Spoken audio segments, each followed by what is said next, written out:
Tell me what it is. What it is, y'all. Tell me what it is. What it is, y'all. Hi, everyone. Welcome to It's Things Like That. I'm your host, Matt Mattson. This is the first podcast ever. Actually, that's a false statement. There's so many podcasts, it's saturated the market. Why even make one right now? Well, I'll tell you why.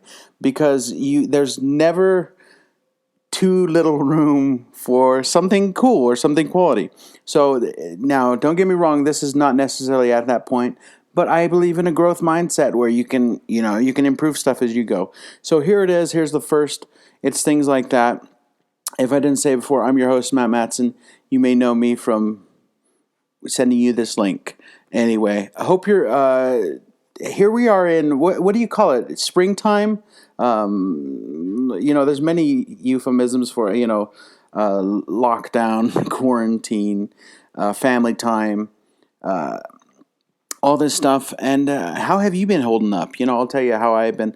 Well, I'm not unique in this, but I lost a job. Now it's weird to say, but it was a cool job. I worked at Evermore Park, but that is no longer happening. So what next? What's next for me? Well, starting a podcast for one, but besides that, I've kind of been ignited into a new sense of creative freedom of basically using what I've gathered in my life, all the experiences, all that, and to turn it into something. Whether that's a video or a song, and this podcast is one iteration of that.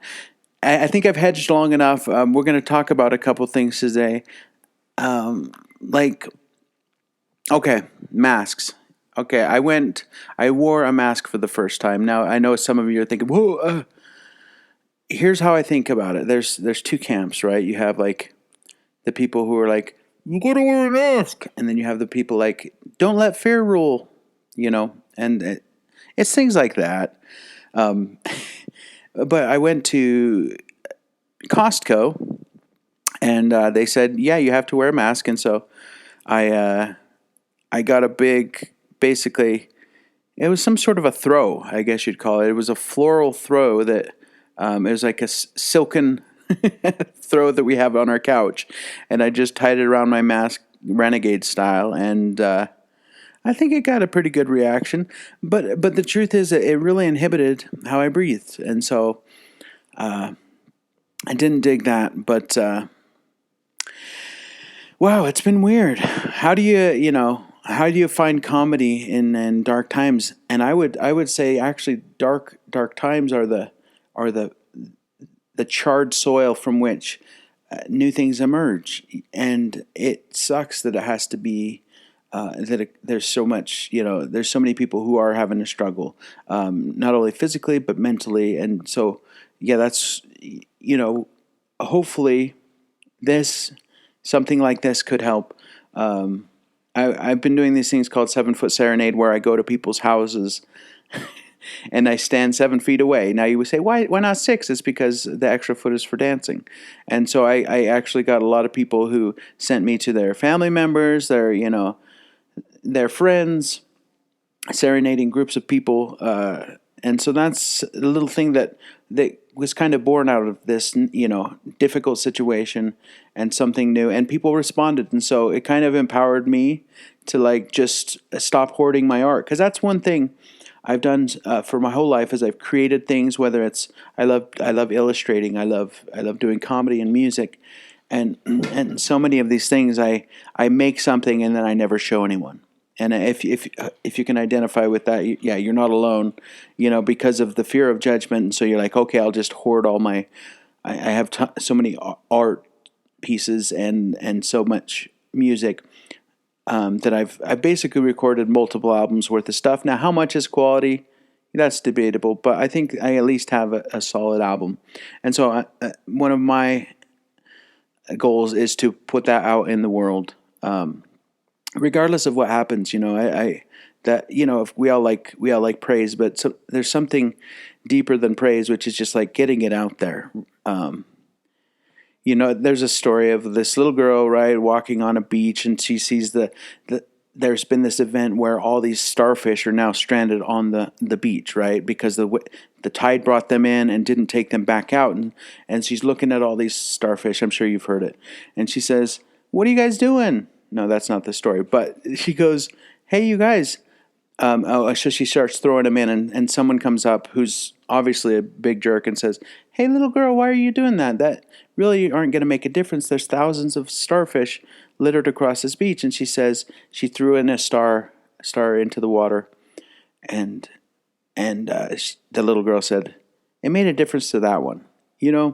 So it's like if you make something, if you do something, if one people even like gives a sort of side smile, it's like you have succeeded because you've shared something, you've taken the risk of being vulnerable, of sharing your whatever art that is. It doesn't have to be literal art. It could be if your passion for cooking or if your passion for gardening, and you bring someone like a mangled potato, and you're like, "I grew this."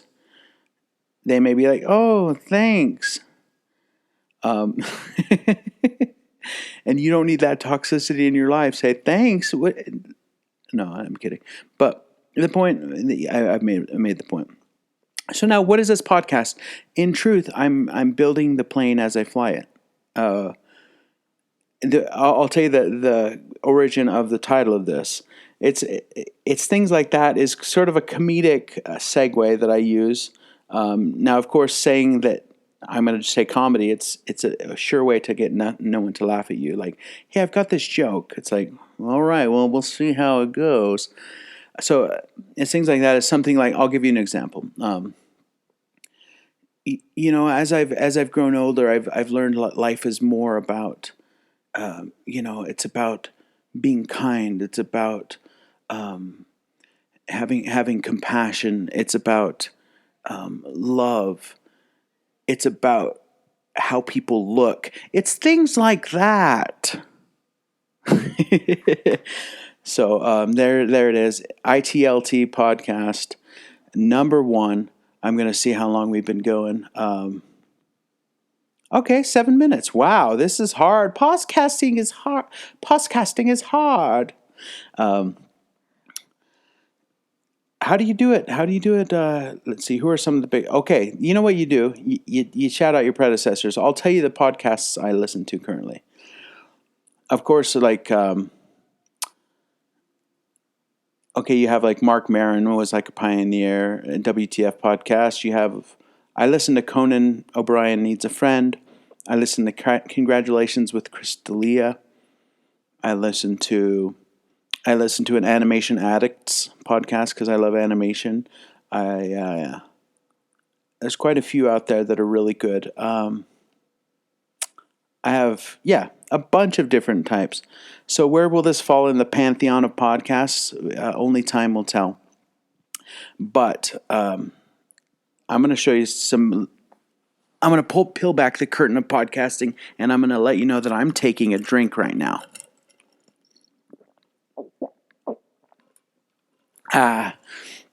Stay hydrated, folks.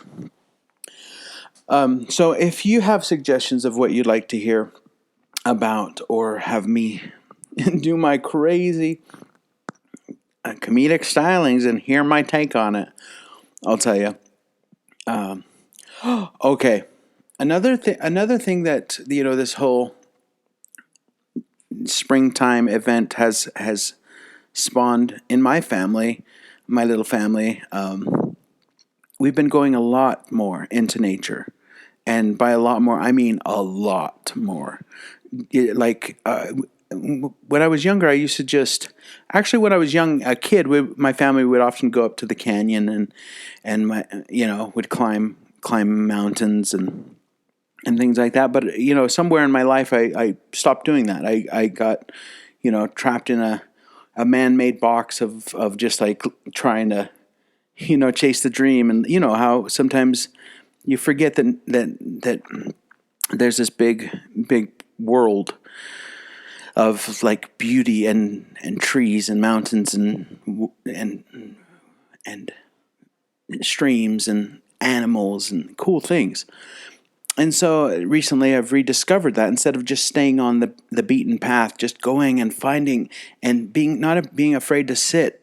So we've so my family and I have really realized that somewhere along the way in whatever media we consumed or whatever taught us to be kind of afraid of nature. Like I don't know if you remember seeing like National Geographic and like there's these, it's like this lion is stalking this unsuspecting gazelle and watch as it rips it to shreds. It's like that's somewhere along the way I started to think that's what nature is. It's like, yeah, you got to kind of.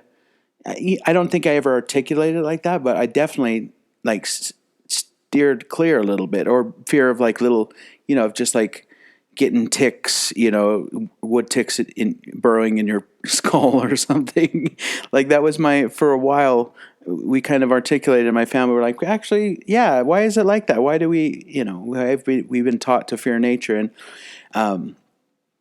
and it's good to have a healthy fear because there are, dangerous snakes and stuff and blah, blah. But the point is, what I've noticed in my observations about like animal kind and like, is like they're people too, for lack of a better term, in that if you're like threatening to them, they're gonna try to defend themselves. But if you're just like, oh hey, how are you, and stay out of their way, that's why it's good to be careful in nature of like where you walk and stuff, just making sure you're not stepping on them. But if you see these little creatures, it's like they're just as interested about like I always see cool like a squirrel like will be following us and like or like birds flying over and like nature is observing us, and so it kind of makes me say like what kind of effect do I want to have on nature? I want to be a friend to nature, and so it's just reignited my love for nature and my respect for it. Going to like I said, finding a place in the middle of the woods and just sitting down and letting the sun bear down on you. It's just an amazing thing. So what sort of things, if there's anywhere to comment, what sort of things have you discovered in this time of growth? And it's been nice to see, I guess this is a nature podcast, but it's been nice to see how, as we humans have stopped our, insane production of things, it's like, the earth has had a breather, and you can see it. You can see it in the cloud, or I can see it in the sky, the clouds. So many more flora and fauna. It's just really good to see that the earth is renewing, and I know that's the time. That's springtime. That's what it is. It's right. It's a tilt of the earth, and we're kind of tilting towards the sun a little more, and so. It's just nice. It's nice. And wow, I didn't expect this. It's things like that, Yeah, so that's what I've been thinking about. That's where I am.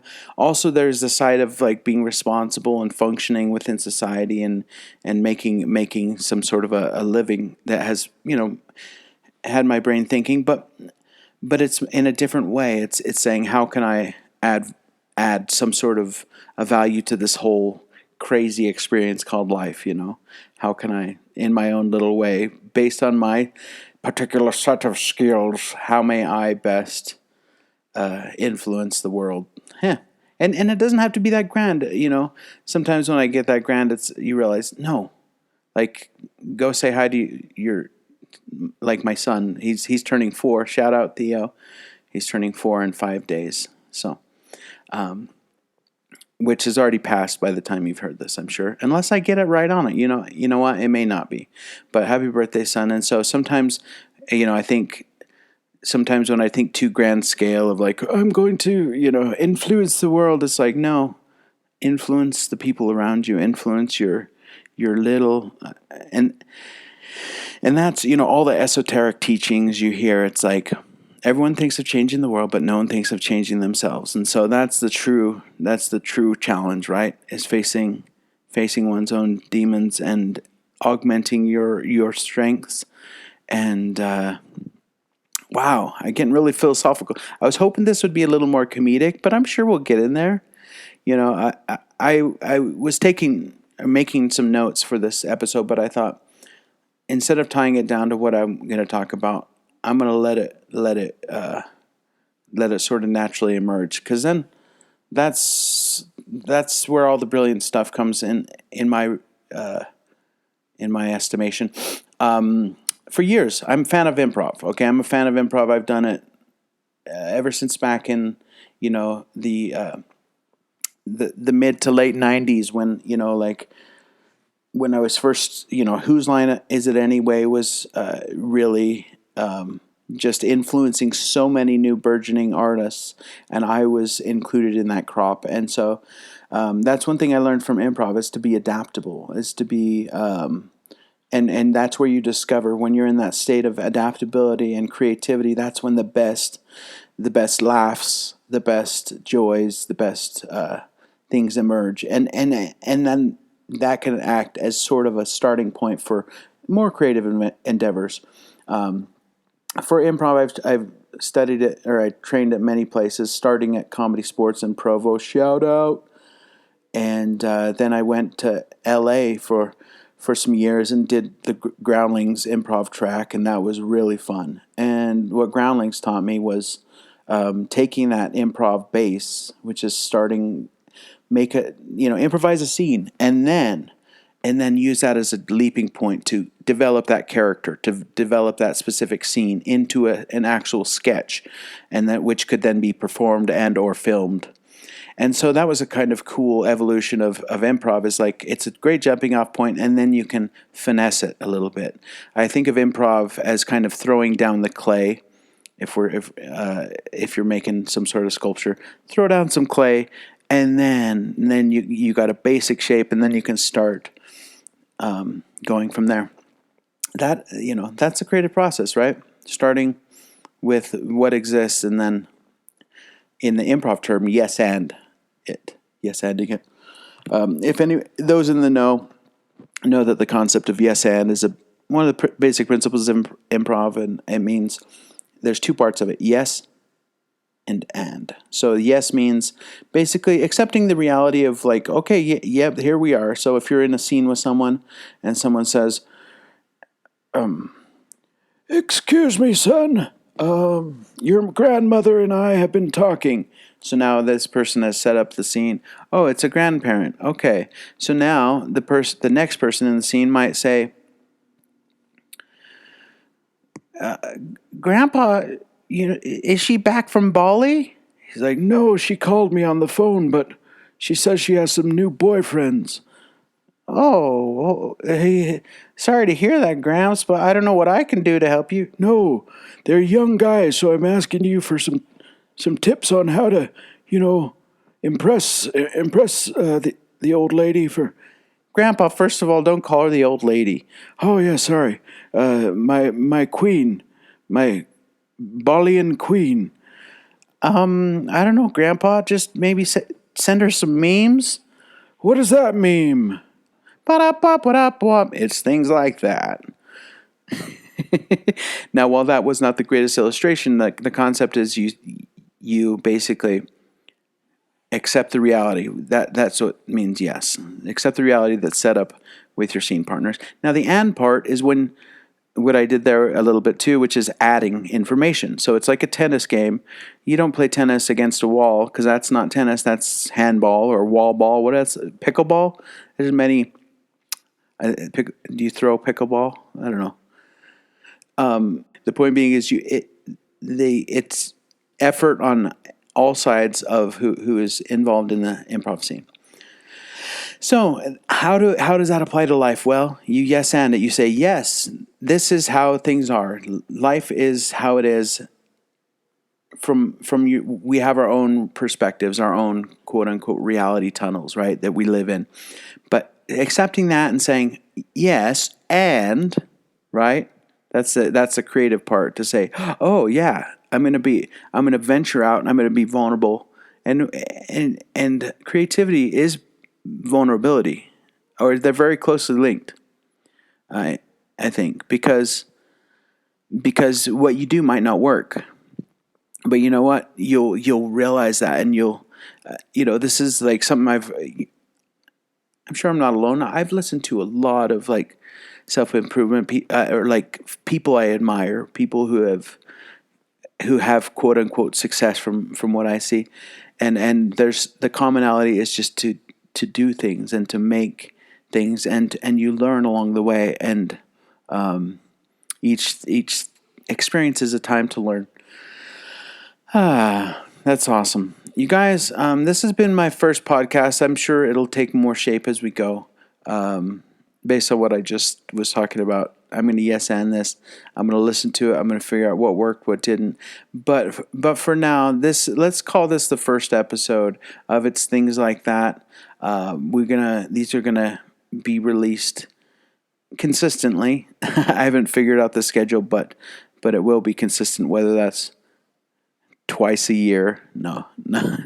You gotta set smart goals. Just kidding. Well, thanks for listening, guys. This has been It's Things Like That. I'm your host, Matt Mattson. Send me a message if you enjoyed this, and keep it to yourself if you didn't. No, I'm kidding. No, I appreciate any feedback. Maybe feed it to me in a compliment sandwich. Like, this was great. This was just all right. And finally, this was great. Because I'm an artist type. I like very sensitive to, I'm a little glass. I'm a small glass figurine. So this is your small glass figurine signing off. Thank you for listening to It's Things Like That. Tell me what it is, y'all.